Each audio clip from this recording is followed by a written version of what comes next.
For me, philosophy forever has been about stable states or nothingness or negation, but it's all about glimpses. It's all about glimmers. It's all about paying attention to something. It's all about a conditional mode that seems subjective, but it's not. And the skill of apprehension as opposed to calculation, which I think is just really, really important. And then for me, that gets into friendship because friendship is basically people with whom you feel apprehension with, like you apprehend experiences with. So those things get very tied together. And I think also, again, apprehension is just tied to something like the artist, as we've talked about before. And the artist is often trying to capture a glimpse or a glimmer in a conversation. When you're you glimpse it, that boom, there, like these quick sort of catch moments. There's a certain evanescence to the absolute. And I think we just haven't thought that way, really, in the history of thought, theology. I don't think we've thought about it in economics. We've really biased toward a non-conditional variable. We're always looking for something that's not conditional, that it's not contingent, that it's always the case. So we're looking for like equilibrium in economics. We're looking for stable laws of supply and demand. We're looking for a kind of stable identity of the person as a rational animal or something. These kind of non-contingent identifications that actually then get in the way, I think, of the flourishing of all of these different fields. And so to me, that's a major problem. And I appreciate you looking at the philosophy of glimpses because, that was Jockin, that came out of with Jockin and Javier Rivera, and we were talking and all those different discussions. So that was a fun book and I appreciate it. Well, what I appreciate about it in particular is that the emphasis on phenomenology, which even before I probably even knew what that word meant or had read much of any philosophy, in my training working with the body, of course, one of the things that happens at a certain point is, there'll be a presentation on anatomy and some of the people will go really deep into the anatomy and they'll learn all the names of all the muscles and all of the organs and all of the functions. But one of the things that I always sort of encountered in a way that felt almost like simple-minded, but was just like, but if I can't feel it, like what's going on below the surface of my skin? I mean, I'm glad that Western medicine knows a lot about that in case I get in a car accident or I, get some terrible infection and go to the hospital. But in daily life, we don't pull out a microscope to look at things. We don't, we're capable of feeling what we feel. And I think even in intellectual matters, when I'm trying to digest a new concept, at a certain point, if I quote unquote get it, it's like, first of all, I think what I do when you're explaining something to me that I'm, not sure about, it's like I'm trying it on.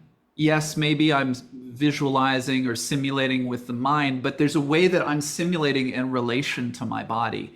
And it's like we say that when we understand something, we see it. And that really has been my experience. And so I find it frustrating sometimes when the logic of an argument is just, it never references the body. It never shows me how this feels right as well. And what I would assume is that something that is correct in whatever domain we're talking about, there might be a way to explain it without the phenomenology.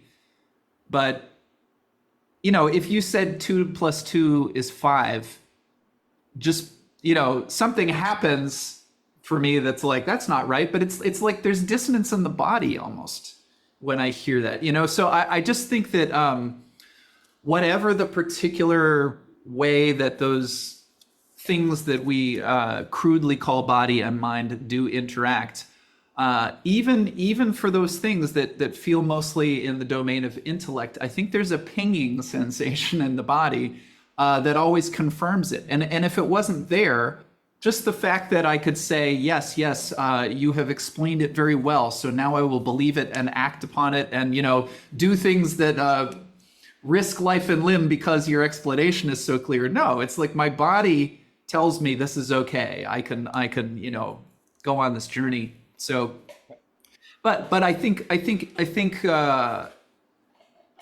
in our culture that's not a given that the body is always going to be referenced in explanations. And I think a lot of people have learned it's okay to bypass the body, or maybe they never really had much clarity that their body is involved when they learn something new that might again feel like I digested words and I learned how to write an essay about it. So what does that really have to do with, playing tennis or something? I mean, this is a ridiculous way of putting it, but I think there is so much separation that it's really valuable to actually make it really clear that the body's always central, and it's how we know, like the knowing of the body. So anyway, those pieces, the philosophy of glimpses and some of the other materials that I've been exposed to of yours recently, really I do put words on it. And that's just the last thing I'll say. There's another thing that I've been thinking about, but we talked about wordlessness, that and in the philosophy of glimpses, you talk about that. Like, you look at your hand, and if you're really looking at your hand, it becomes hard to think about your hand. Or if I'm looking at my hand, I start thinking about it. Well, I'm not actually really seeing my hand anymore. But the thinking and the seeing, they're in a dialectic, so. But that dialectic is very interesting because, of course, I can't just go around in pure perception all the time. I do need to speak with other human beings. I do actually need that language in my head to some degree, but it's really knowing I'm in this mode and now I'm in this mode and moving between them and understanding that transition too, which I'm really getting curious about now. Yeah, there's something to, like, as you're speaking there, I'm thinking a lot, but both of those things, if we're going to crudely separate them as we are, the body, right, the thinking mind, both of those things have the ability to contain one another. So that kind of movement between each, I think, is important because, well, the first place I always go to is the idea that when we are over involved in thinking and we forget the body, I often see that as an attempt to contain what would otherwise feel like frightening or overwhelming signals from the body. So someone who's never learned to be with their body, or who has actually only experienced terror by being in touch with their body because they never had safety or safe figures or they never were taught how to understand those signals, make sense of them. They were left alone in that. They may have had terrifying things happen to their body outside of their will. And so for all those reasons, a lot of people can learn to be deeply frightened of their physiological inputs, their body, I guess. And so going to the mind and hyper-intellectualization can be a way of trying to completely avoid or at least contain that. I can wrap some meaning around it. And also when we engage those parts of our brain, when we go into the thinking and the intellectualizing, it just has the effect of also inhibiting some of the signals that are trying to rise in the body. So that's just part of what it does. It is a regulating mechanism in that regard, especially with anxiety. So it takes us out of noticing the intensity that we might otherwise notice of our emotions and our anxiety. But I think the other way around is true too. So, I mean, obviously in a lot of my work, it is people who are hyper engaged in the thinking, that spirals out of control. And we've talked about this before, that is the worry, the rumination, psychosis, paranoia, all these terrifying in their own right ways that the mind, if we are desperately trying to only engage in thinking and using thought and even attempts at logic and reasoning, if we don't at all account for the body, what tends to happen is that we go crazy. And so actually by going back into the body and trying to integrate some of the signals in the body, then we do that as a form of grounding. That is actually the thing that contains, I'm going to use the word contains, that is the thing that helps to, I guess, balance out the terror of being stuck in the overthinking. So it's just an interesting way that that's sort of a checks and balances, I guess. Not a new idea, but it's a kind of a different way that I'm thinking about it based on what you just said. and how important they are for one another. But there was there was a lot there that you said around, for many people, I there is a preference, I believe, and I think that there are lots of messages out there in society at large around this. There's a preference to almost get rid of the body, that it is a bit of a problem. Even when people, and when people talk about it as being very primal, and they talk about like the emotion center of the brain, like the limbic system as being this primal center, I feel that it's said with disdain. Like that makes it, silly and outdated, and we don't need that. We're so much higher order thinking creatures, and so there are all these attempts to get rid of the body altogether, and it can be for various reasons, but it just, same thing I've said time and time again, it just leads to a lot of problems when we over rely on the thinking side of things. I'll leave it there. I'll leave it there because I do have something I'd like to bring in based on one of your exercises, Seth, from the Daily Ground, but it will become relevant when it becomes relevant, I think. Let's just go with the hologram and the gestalt and Well, you definitely have to do that because everyone needs to sign up for the Daily Ground. So you definitely got to bring up that exercise so people can see it in action. So don't sign up 100%. In the description. Bam, bam. I think there is definitely a desire to get rid of the body. I think it doesn't help if there are certain, even in the West, the flesh, sin, Christianity, there's this idea of the flesh being bad. Now, people like N.T. Wright and other theologians work to create, but there's this overall tradition that goes back of a certain sort of idea, spirit pure, body dirty, moving away. I think that is being worked out of, but that's in the subconscious mind. I think also the body is something you have to give yourself over to in order to learn, and that's scary. We don't know what to do with the body because ultimately, I would say one of the reasons is because you can't think the address of the body. So if I ask you, what do we do with the body? And you respond to that with thinking, which you naturally would, that is ultimately going to set up a certain frustration. And so I think in that very frustration, what the tools that someone like Seth at Daily Ground is offering by which we can address the body, they are not naturally at hand to thinking. And so when thinking is like, we need to address the body, thinking doesn't have those skills or tools at hand, especially if we are in an anti-body society. So the next best step is to say, well, the body doesn't matter. Okay, cool. And the thinking, and also critically, any idea of thinking presents to itself outside of an alternative epistemology, it can absorb into its internal consistency to see good reason to believe that. And, so what I mean by that is if you want to believe the body doesn't matter, you will see evidence it does not matter. You'll be able to live your life as if it does not matter and nothing will stop it. This is the great problem of the brain, which I like to call the problem of internally consistent systems, which is basically that the brain can always arrange whatever ideas it wants to into whatever structure it wants to believe what it wants. This is the problem of ideology, conspiracy, psychosis, et cetera, so forth, right? So basically, if you want to believe that the body doesn't matter, you can arrange the thoughts as such. And if that is reinforced by the society, that certainly does not help.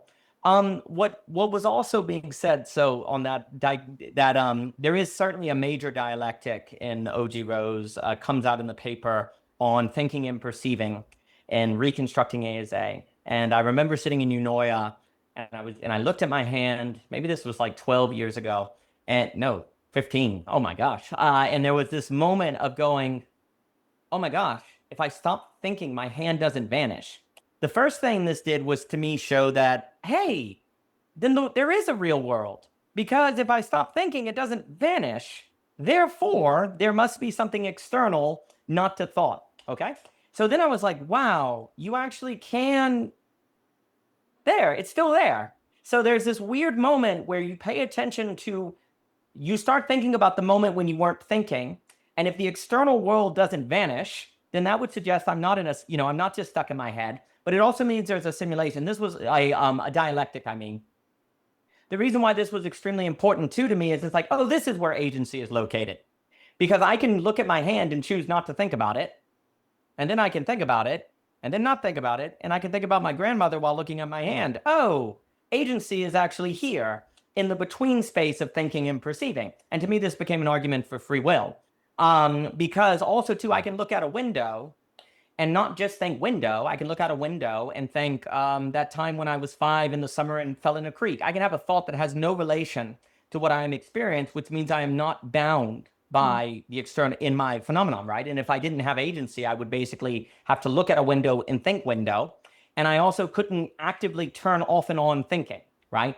So then this became a kind of locus of agency. It became a certain locus of subjectivity, because this was like actually this was actually one of the first papers of what ultimately became the truism of the rational, which first was a massive book, and then now it's 3, and who knows where these things go.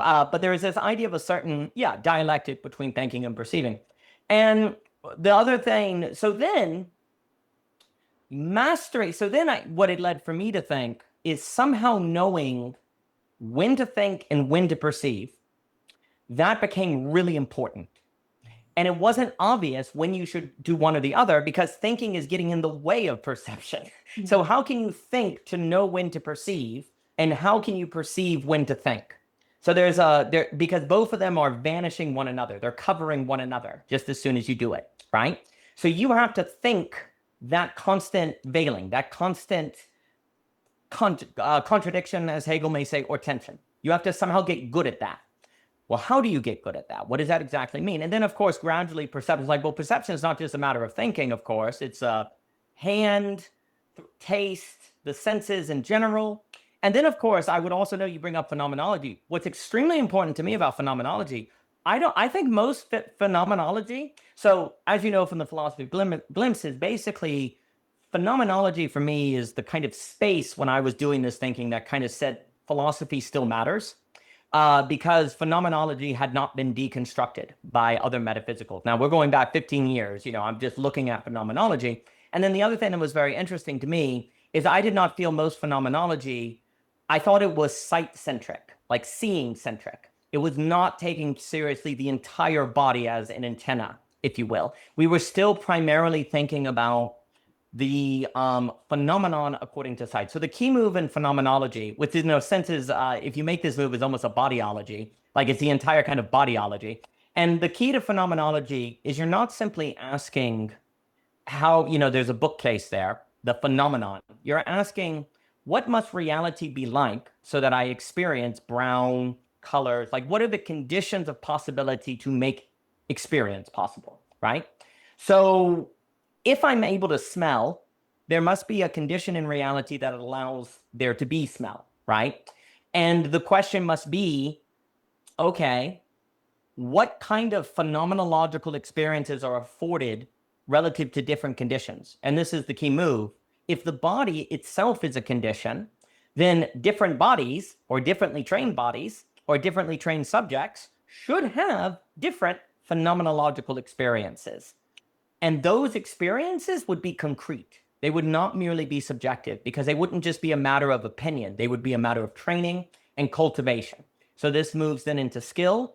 And in that cultivation, and this is the final thing, and then I'll stop. The key thing also that became very important for me in this dialectic between perceiving and thinking, and ultimately the training of the body to be able to maneuver this dialectic phenomenologically well, was the realization that thinking without perception is crazy, and perception without thinking is meaningless.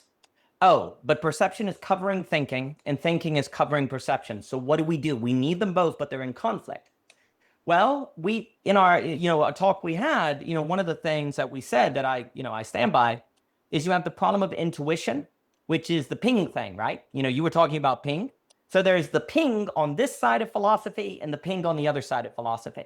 So intuition plus philosophy for me, which in these terms we can say phenomenology, intuition plus phenomenology is going to be authentic resonance, right? And actually, the training, there's something about the training of the ping. That ping feeling where you recognize that's true, it's in your body. Like if you actually pay attention to when you agree with something, it's not like you go through, check all the evidence, you feel it in your body. You go, yes, that's it. Yes, that's it. That's really weird. And yet it's pretty reliable, right? So you're literally the very that is much more needs to be said on this. That training of the ping is what is a result of training the dialectic between thinking and perceiving.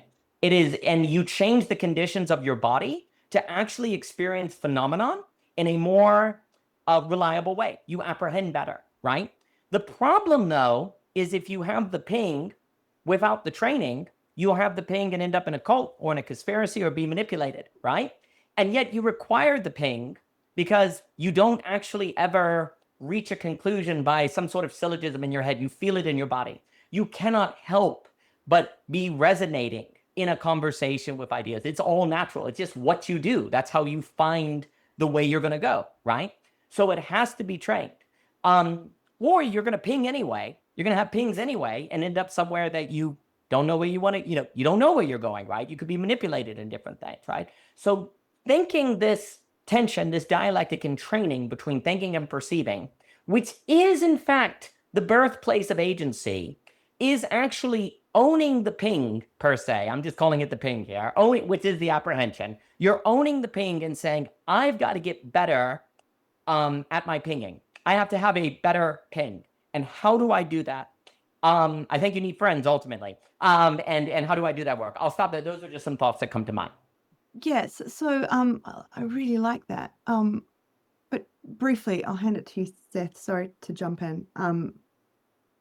So I guess the way I've been thinking about it, you're saying something a bit different here, Daniel, is that there is almost a quality to the ping that I guess my contention is that many people say that I see in therapy, just people in general, probably have not, well, not ever, but in their adult life, I would say probably don't experience it at all. Mm-hmm. It's not necessarily that they are experiencing pings in the wrong places, or it's just that actually they're not, and so they are using other signals as guides, and they're going to their mind to they're using absence of anxiety as a guide, or they're using a particular emotion, like they're using all these other or something they saw on Instagram that they're supposed to follow.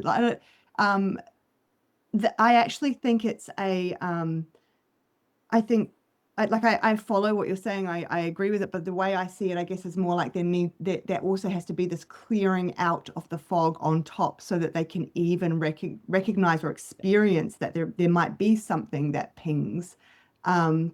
So yeah, I guess you're also talking about a scenario where people might be experiencing it, but it's out of, or they're not understanding exactly what it's in relation to. They're sort of choosing the wrong thing that is telling them to do or to follow. Is that what you're saying? Yeah, yes. And I would certainly say there is a problem of no ping or no intuition. Then there's bad intuition. And then there is authentic resonance, right? There are different kind of levels. And it's just like, for me, I'll talk about autonomous rationality being a problem, but then there's autonomous non-rationality that's a problem that ends up in sort of emotionalism or different problems. And then you have well, I would get into speculative, the non-rational with the non in parentheses, that is actually going to be working with, say, the emotional intelligence, with the authentic resonance, with the whole body, right? So you have to move to this. There is certainly a problem of people having no ping whatsoever, and that actually seems to be getting worse and worse. And so I don't disagree with that at all. It just seems to me that in my opinion, in my experience, there can be no ping. I think basically because the training for ping is so lacking that eventually people are just giving up on it, almost basically entirely. And it's almost, they've so often been told you're wrong or not to trust yourself or to listen to someone that they've kind of repressed it and silenced it. But then there can actually be the problem. So there can also then be the problem of you recover it, but then if it's not trained or it's not brought into the right place, then it could be a problem. No different than philosophy. You have people that have never thought philosophical ideas. They go to a college, you give them philosophy and it destroys their life because they deconstruct everything and end up in nihilism, right? So, there's that needing of those spaces for training. So everyone sign up for Daily Ground. I agree. You know what's so interesting though is that I'm just going to focus selfishly on ISTDP right now, because that's all I do. So I guess in terms of what we're talking about here, as in relation to what we do in ISTDP, The training, the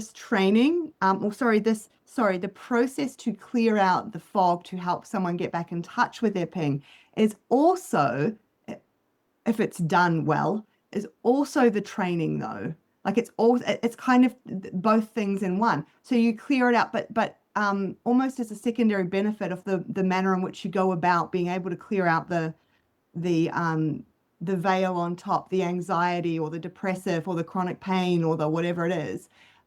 Through doing that, there is this incredible ability of the brain, there's this incredible ability of the person to just have spontaneous, I know how this is going to sound now, but it is rigorous, to have spontaneous memory come to them.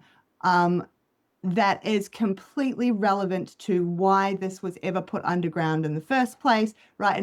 And they just through the spontaneous, and it's fast, like this is an apprehension kind of thing, right? It's not, the memories just come and the person is all of a sudden able to make sense of that memory in that moment in a way that they had no access to being able to do beforehand because of all the noise in the system. And they do it for themselves in that moment. Like that is the most beautiful part of this therapy. And they are just doing it all now. I just sit there. And I mean, there's a little bit you can do, but mostly they do it all. And they are amazed at themselves. And just the quality of that experience is so empowering, so clear. So how did I not see this before? Like, how could I? And it just shifts the way that they view everything that's happened. I mean, I'm making this big grand claims here, but this is what it's like. And that, I think, in and of itself is the same thing as how if there's another method of helping someone to get in touch with their ping that you might then also need to train them about how to use the ping. That kind of happens all together with ISTDP is what I'm understanding now as we talk. And I think that's what makes it so incredible, in my view. Because I guess my contention would be that we all have access to our ping at some right, and actually the place where it's supposed to be trained is just childhood. Like when I say trained, you're supposed to learn about what does it mean and what do you do with it, and and have it fostered and cared for and taken seriously, but also sort of contained and understood. There are places anyway. Have some guardrails put around it, I guess is what I'm trying to say. But that just never happens. Really, rarely happens. Maybe it happens in Daniel's house, but it doesn't happen anywhere else. And so of course we lose sight of it, or we lose contact with it, or we start to engage in it maybe in some sort of way that's not helpful. So yes, this is the work of what happens when we get into adulthood, and we just take responsibility for the fact that this is where I am and what do I want to do about this now, right? Like it didn't happen in childhood, so what do I need to do to get back in touch with this? Yeah, I'll leave it at that. I'm thinking, just to sort of zoom out a little bit, if you see someone walking down the street talking with their friend, and then they cross the street and they know well enough not to cross when the cars are coming so that they don't get hit, well, we could probably say that they've got ping, right? Because like they do know how to function in thinking, they do know how to see where they're going. But I think that the way we're talking about it here, when Daniel put the little message in the chat, he also used the phrase the untrained ping. And I think this is really important. I mean, I could be wrong because there could be a resurge in interest to the philosophy of glimpses. It might still go to the top of the bestseller list. But,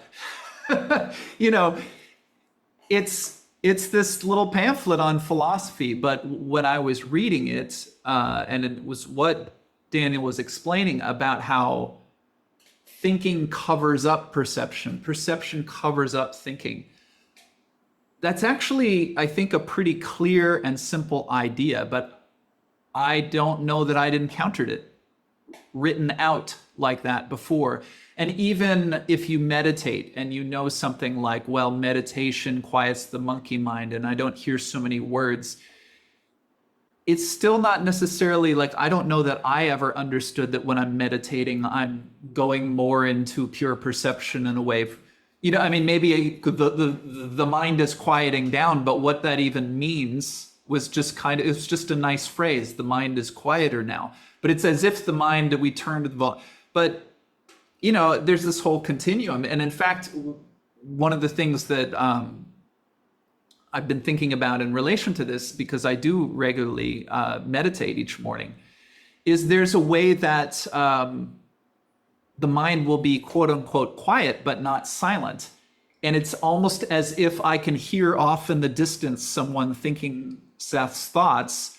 But by the end of the meditation, which isn't let me, think about this issue and work it all out and go through whatever was on my mind before I sat down to meditate may have actually shifted where, this problem I'm working out, I have a new idea of how to relate to it or something. So there's a kind of a background thinking, I think, that can happen when perception is foregrounded. Like, I don't know if I think it's probably a rare state where we're completely in perception. I would say maybe it's a little less rare in our culture to feel like we're totally in thought.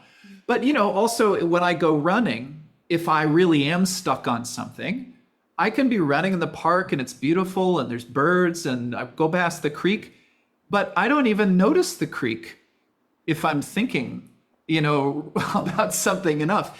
But I just think it's very useful. And I sent an email to Daniel recently where I was saying that the work I do, for convenience, we often apply the word embodiment, but especially in relation to this question, which has been a particular thing on my mind,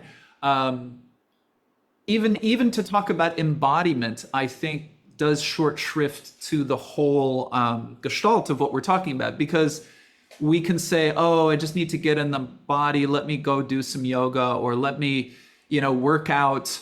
But we still bring our mind into those activities. And I think there's something about, in modern life, we tend to be a lot more sedentary. And so I think a lot of this maybe wouldn't require philosophy or long podcasts about authentic resonance. It's just that we're in a culture that organizes more activity around mind than body.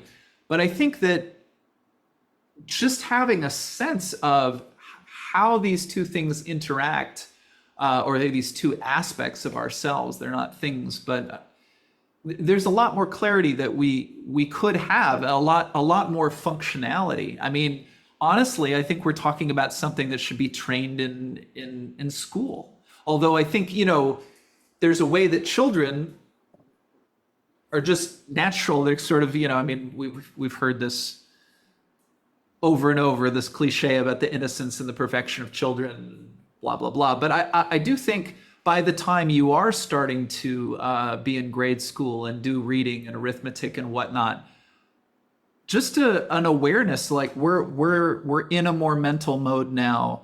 Okay, let's pause and notice the colors of the classroom. This kind of training could be, I think, incredibly valuable.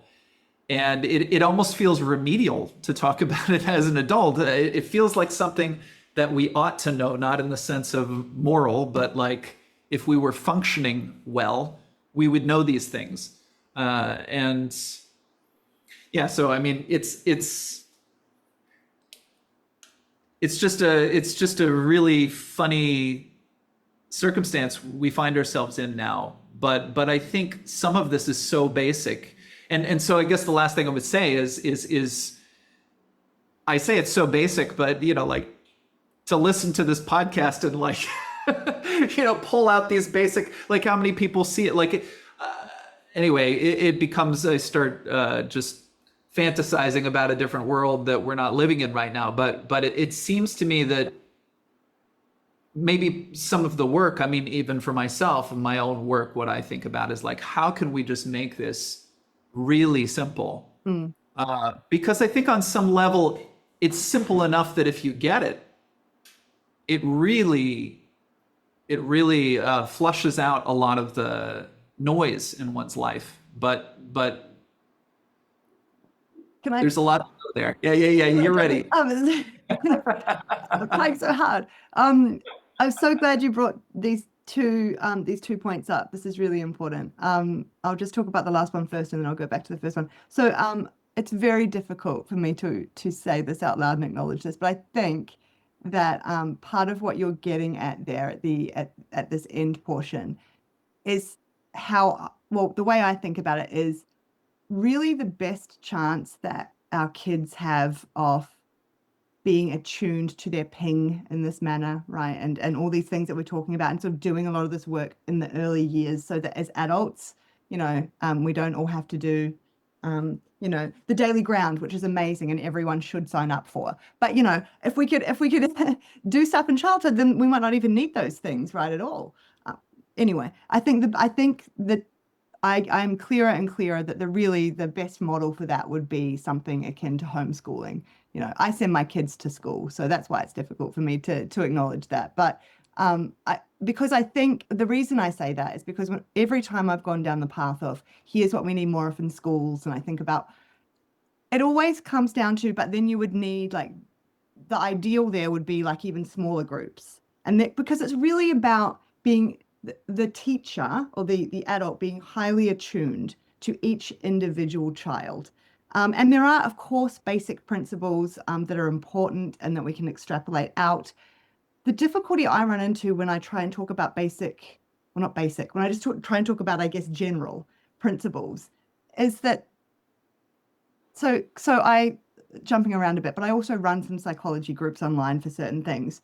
And when I'm doing that, the thing that I'm talking about or trying to teach, there's about 3 or 4 different responses, and each of them, or questions in regard to it, and each of them are just very unique, and like it requires attunement to the exact nature of what that person is describing and what they're going through, and actually that's quite different to that person and that person. And you're just sort of pulled in this, well, do I sit here and do all that with this person and now with this person? And is this now a group, or is this just like rapid fire individual? And it becomes, that tension. So I'm not expressing it well, but there is something about the direct attunement from the teacher, the adult figure, while also teaching these things and training these things. That is just so vitally important. And I know that's an inconvenience because the reality is that there are schools. And so I then go back to, well, what are the things that could be helpful? I just always come up against this wall. The more I think about it, the more I realize school, like, especially I'm talking about here, that these are systems that, no matter what the intentions are of what we're trying to bring into the system, they need it on like a piece of paper. They need the protocol. It needs to be kind of centralized. There needs to be a fidelity check. There needs to write, and all these things just become very generalized, and they lose the essence of each individual child, let alone each individual location. So I struggle with that point, but I agree in principle with the idea that it would be nice to be introducing some of what we're talking about here earlier on. So I just wanted to put that bit in, but the stuff you were talking about at the start, Seth, is I'm so glad you brought it up, because this is where my mind always goes when we start talking about thinking in these crude terms, is that, yes, it's true that I could like look at my hand, and there's a way that I can actively think as I do it, and there's a way that I can choose to sort of turn that active thinking off. But that experience of when you kind of stop and check what just happened, actually there was kind of something in me thinking about going, oh, this is cool. Like there was kind of no thinking, but it's just more distant. It's kind of like this more distant layer of what we might call thinking. It wasn't the obvious front of mind thinking. That way, I'm sure you've both done this at some point, because yeah, I'm sure you have, where you sit still and you try to not think at all. And then you can become aware of like more and more distant layers of thinking as you tune into it. So I used to do this, and I used to then reflect, was I not thinking there? And then I realized, no, there was something in me kind of watching and going, oh yeah, there's like no thoughts. So isn't that thinking? Like, so and then I would think about, well, if I do that now and try to get rid of that layer, these are the things I used to do by myself. I was clearly a very social child. if I get rid of that layer, like, oh, now there really is nothing. And I'm like, no, but then there was the layer noticing the layer. So there are more and more distant kind of modes of thinking. And I think, our language drives me nuts. And I think that people can get hung up on the details of it. And really what we're talking about is awareness. Like, what is the focal point of what is the focal point of my awareness that I'm choosing right now? It's that kind of idea of choosing to focus our attention or awareness on something in particular and watching how the other things can fall into the background. So it's not the absence of them or the cutting off, but they kind of fall into the background. And then you add in, obviously, the spectrum of consciousness, and that there is obviously so much going on that is in our unconscious, but there's still processes at play. I mean, even if we use the crude idea of the brain activity, it's not like it stops when we, there is stuff going on. It's just about where we're choosing to focus our attention and noticing that we can choose to focus attention, and that with that choice, there are consequences about what happens to the other kinds of information, right? So like you say, when you went for your walk or your run and you were so busy thinking you didn't see the lake. I might have got all those details wrong, but something like that.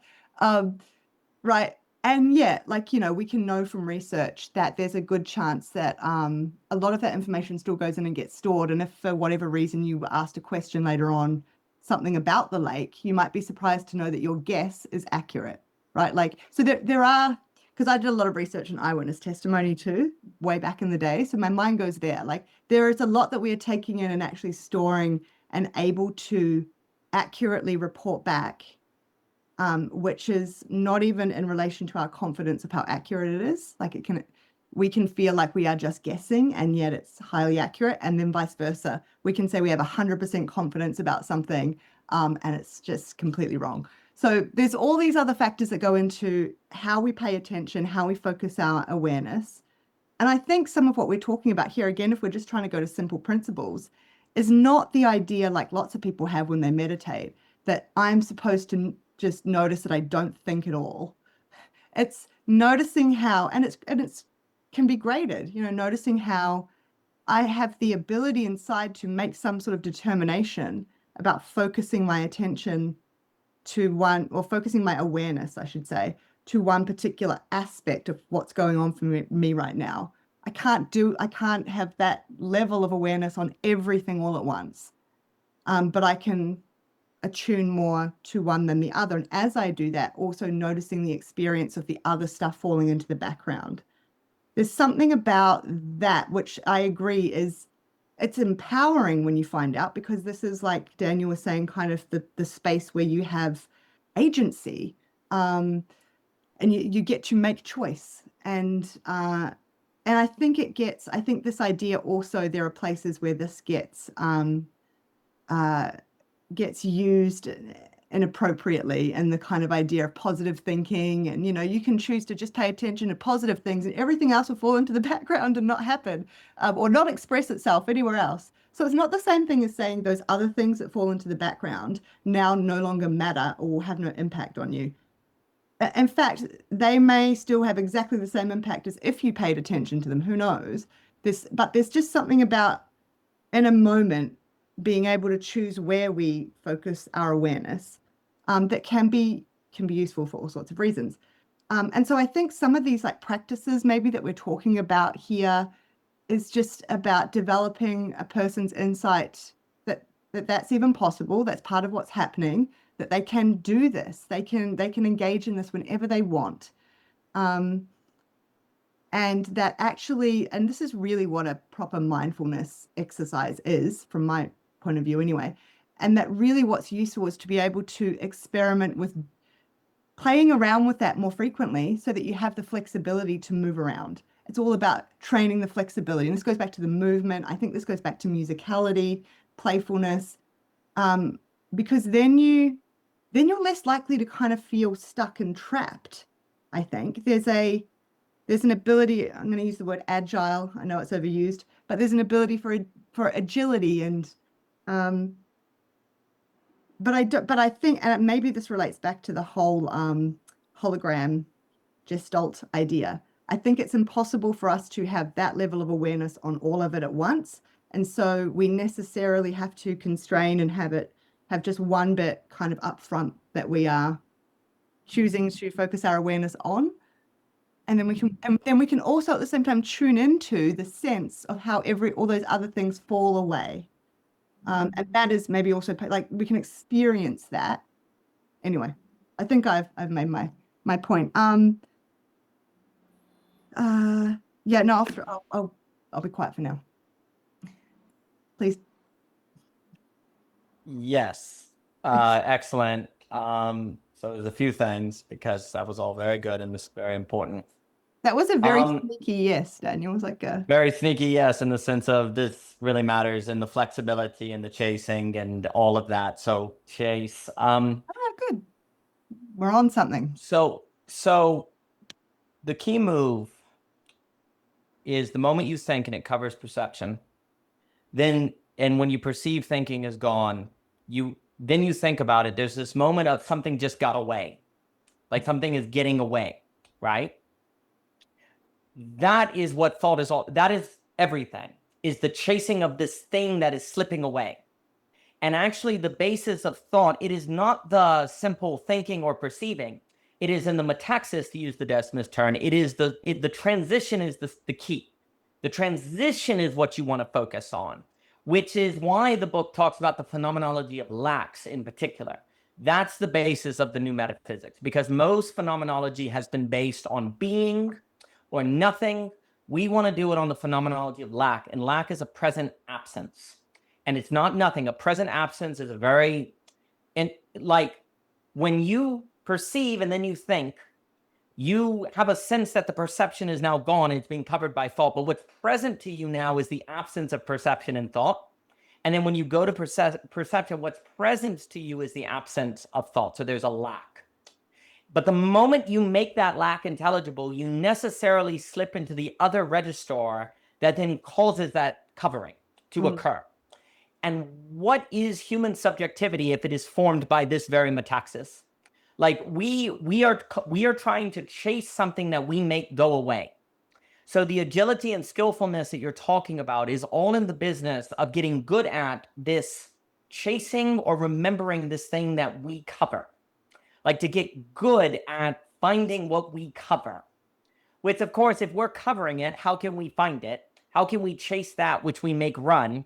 How can we capture that which we make lacking, right? This is very, very odd. But basically, a very large amount of philosophy, in our opinions, is actually about this. I will also note that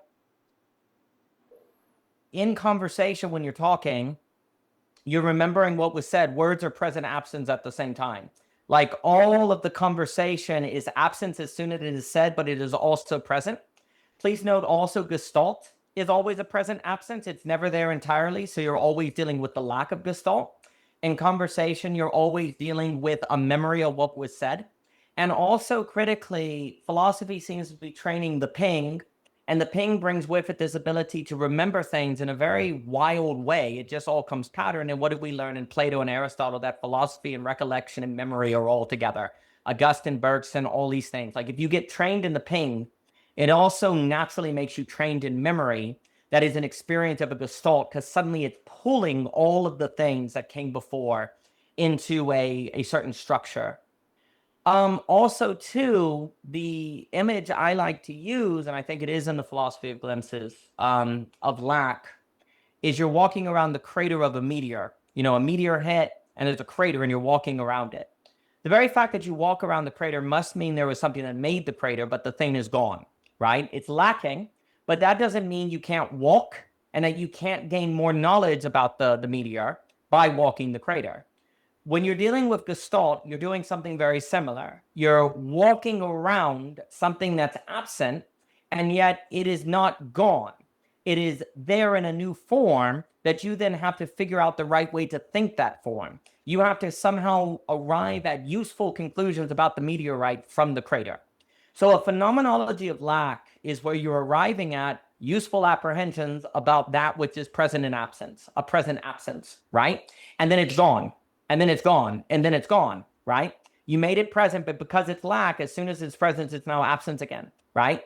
And the skillfulness to hold it and to remember it is strongly tied to the ping. The better you get at this, the better you can actually get at pinging, the more your ping is trained.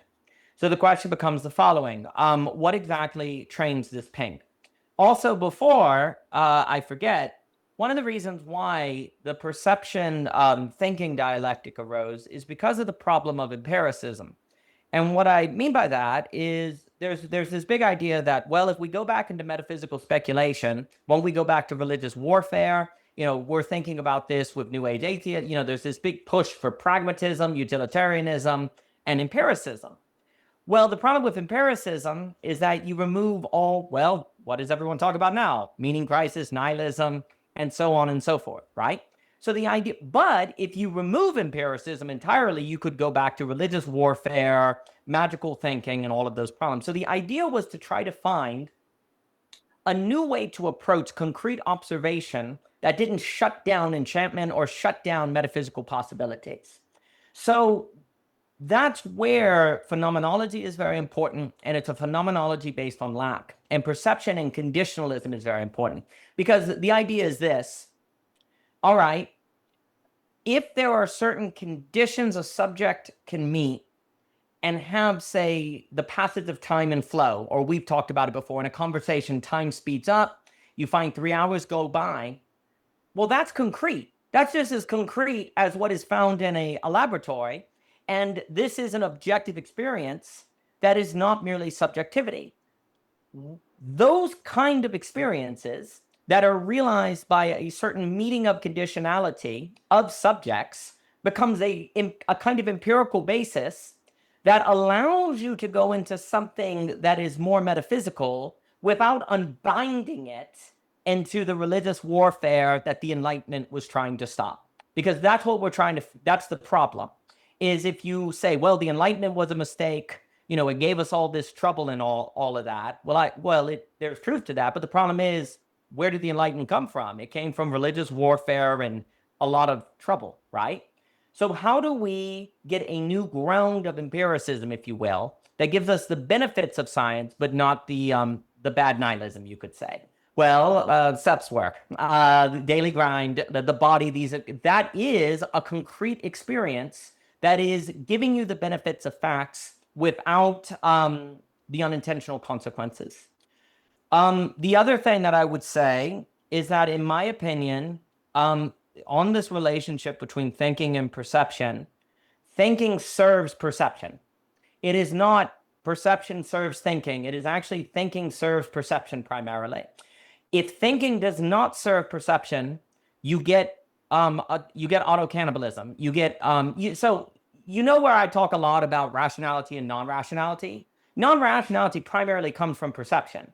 And the argument is that if rationality is, ergo thinking, is not based on perception, it tries to become its own basis and eats itself. So thinking has to be based on perception, or it will get lost in its own fantasies. It has no concrete ground for its thinking. So the thought of this paper is basically that if thinking doesn't serve perception, you suffer auto-cannibalism and pathologies. Thinking eats itself and you get all sorts of problems. So the relationship is that thinking serves perception. But here's the problem.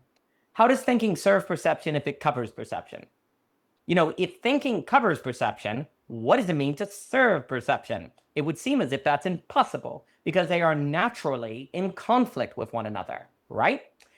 Well, you have to have a mode of being where thinking arises emergently and organically at the right time to get perception back on track and then go away. Thinking arises when it's needed and then it goes away. You're the daydreaming state. We talked about it at the net. You're not supposed to be actively thinking. It's supposed to arise and then go. It's not supposed to be predominant. If it is predominant, you are suffering auto-cannibalism. You are starting to get lost. It has to be in service. But then, of course, the state in which thinking serves perception is authentic resonance. That is the state in which thinking is serving perception. And you actually are then able to trust to continue to kind of go where your perception, your antenna, the body as antenna, is leading you, and also trust that thinking will arise when it is needed to maintain that authentic resonance. I will now say, and not go because I'm happy to, but I'll pause here. I think you train the ping primarily through basically philosophical friendship and conversation, because it's conversation where you train the ping so then you can do it alone. If you try to do the ping alone without training it with people through philosophical discussion, that's where you end up in magical thinking or manifesting or fanatical religion or different things like that. Which those people, it's like, well, I have a, God told me, I have an intuition, I believe these different things, and you end up in different trouble. You need to train the ping in relationship and critically in friendship, which, as we've talked about, is indivisible from philosophy, because it's just what you do to bring forth. Now, that has to be expanded on. And this would also mean, basically, then the magic, in my opinion, the factors that make the training of ping apprehension arise is intrinsic motivation, friendship, school moves toward oral examination, the social coordination mechanism. I believe that when people are intrinsically motivated, they actually get better at ping because they're constantly doing the work of listening to their inner compass. Well, that is training ping, right? So then the school system has to incubate intrinsic motivation, which of course is an obsession of mine and belonging again. And I basically think the entire sociological order depends on the cultivation of intrinsic motivation. Yeah, about that. So I will stop there and stop.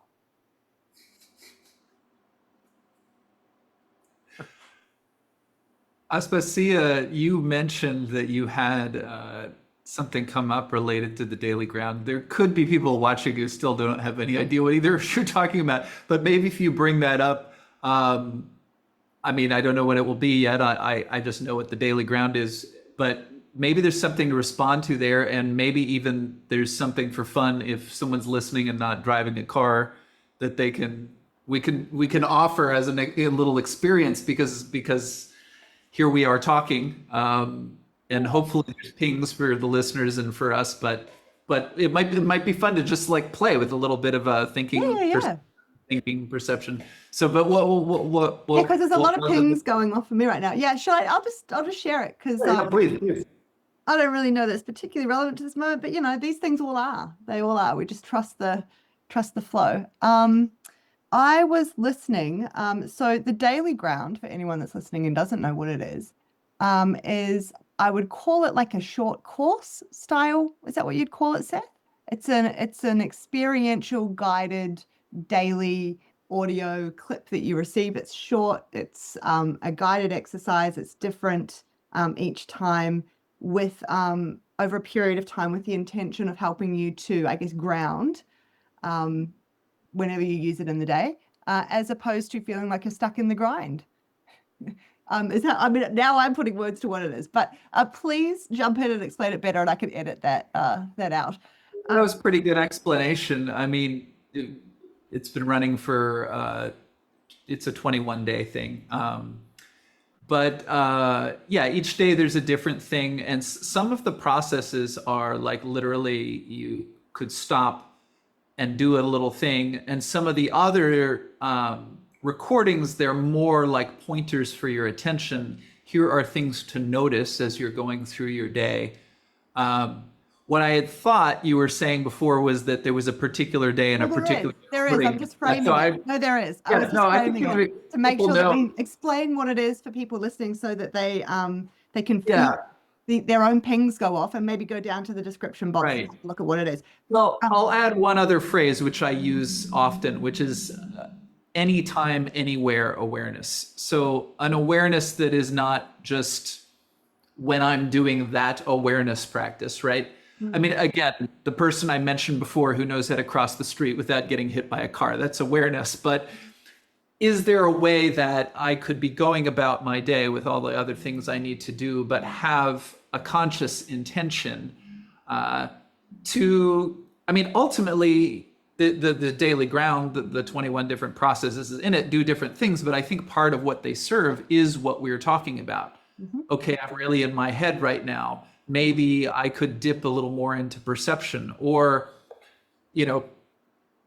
I'm thinking in a particular way that isn't serving perception. That's something I can say more about that Daniel brought up. But yeah, I'm just And curious it's which fun, and it's fun. Like, I yeah. think if anything else, it's just fun. It's like someone pointing out some aspect of your awareness or how you travel through the day that you may never have thought about in those terms before, and you get to play around with it for the day, and it's just fun as well, which I think we shouldn't underestimate how important that is. Uh, and so I was listening to the most recent one, I think, the musicality of speech #1. So I'm wondering if there's a #2 coming, first of all. But I was listening to musicality of speech #1. And essentially this was an exercise where you suggested taking a sentence, it could be from a book, could be from anywhere.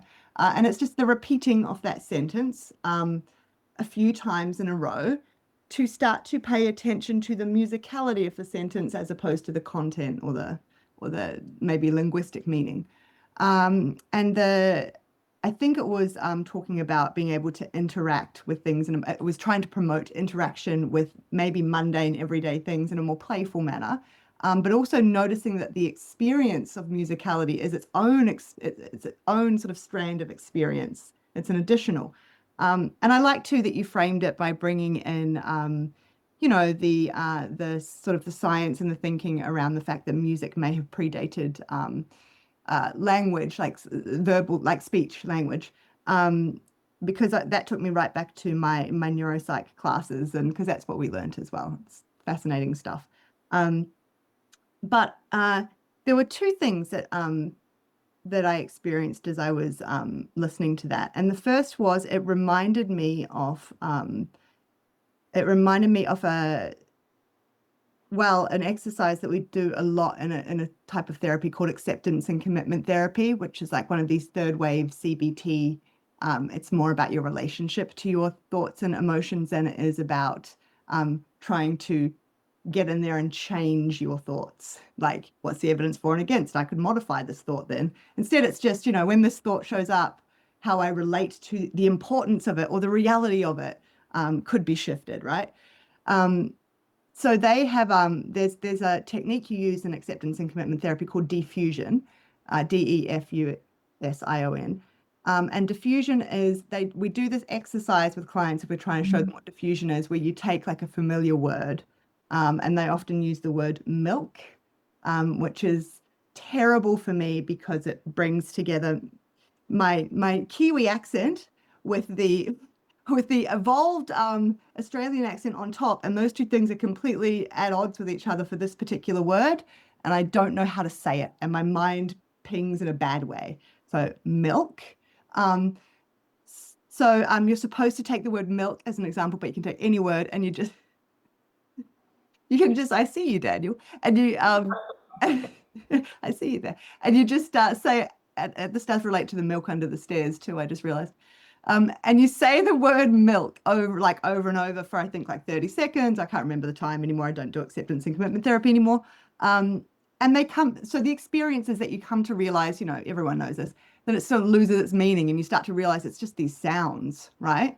And then you can use that for, maybe a particular thought that you're having that comes up that's particularly painful. You can kind of use the same technique as a way to help create distance from. It's not trying to get rid of the thought. It's just the noticing that the thought is kind of a series of words. And anyway, we don't have to go into all that. But I was just thinking about how in that context, diffusion is about kind of remembering that, or helping a person to see that the meaning can fall away and something else can still remain.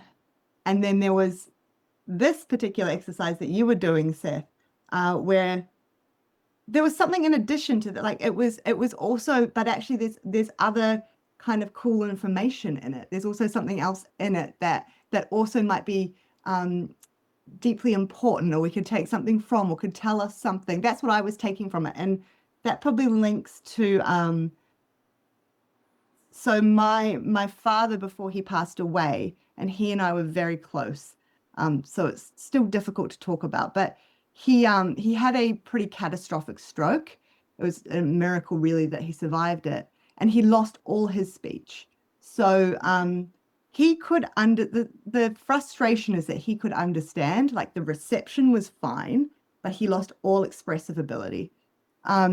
he managed to eventually be able to say yeah, but there was a long time where he couldn't even say yeah. It was just like just sound.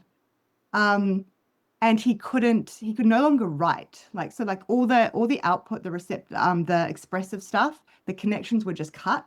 And so he would get a pen with the one hand that worked, and he would be so excited because he was thinking still, right? He thought, oh, right, I can write this to you, and you could see him writing, and he was so excited as he was writing, and then he was sort of looking at it, and he was a bit confused, and it was just like capital H, capital H, capital H, T, capital H, and he was just he couldn't, so like he couldn't write, he couldn't speak. I say that because often you say that, and people were like, yeah, but you could just write. He couldn't write. And this was a man who was hugely verbally expressive, like caricature Greek man. This is where I get all my expressiveness from.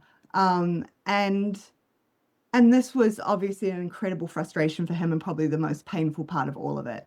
But I bring that up because there was a manner in which, and I guess this is also because I knew him so well, but just I just attuned so deeply to what he was doing with his sounds that you can hear, like he came to be able to kind of explain, you can hear the sentence structure he's trying to put together, like even through his years, like, yeah, yeah, yeah, yeah, yeah, yeah, yeah. Like you can, and so becoming attuned to that, it was just incredible to me how much information I could pick up about what he is expressing, right? Even though there's the lack of the words. And so that came to my mind as well. Like it was an incredible experience of something that I'd been taught about theoretically, right? And like, because the other component to that, sorry, I should say, is there was a while there where I would play like some old Greek songs that were really meaningful to him. And sometimes he would, like, he'd start doing the la, la, la, la, la. He could sing beautifully still with la, la, la. And occasionally he would just say, like, the words would come out. It was crazy. And it's, just those different pathways again, because if it's music and if it's singing, it's different. Like that, it's wired differently. And those were the only times that words actually sometimes occasionally slipped out. And so, yeah, it took me, the exercise was so profound for me just going through that, Seth, because it took me back to this.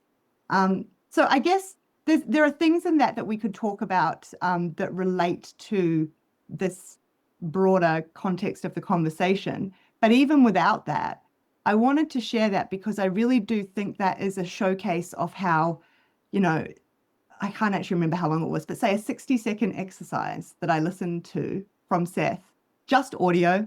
I'm just listening to it while I was, I think, actually making my morning coffee.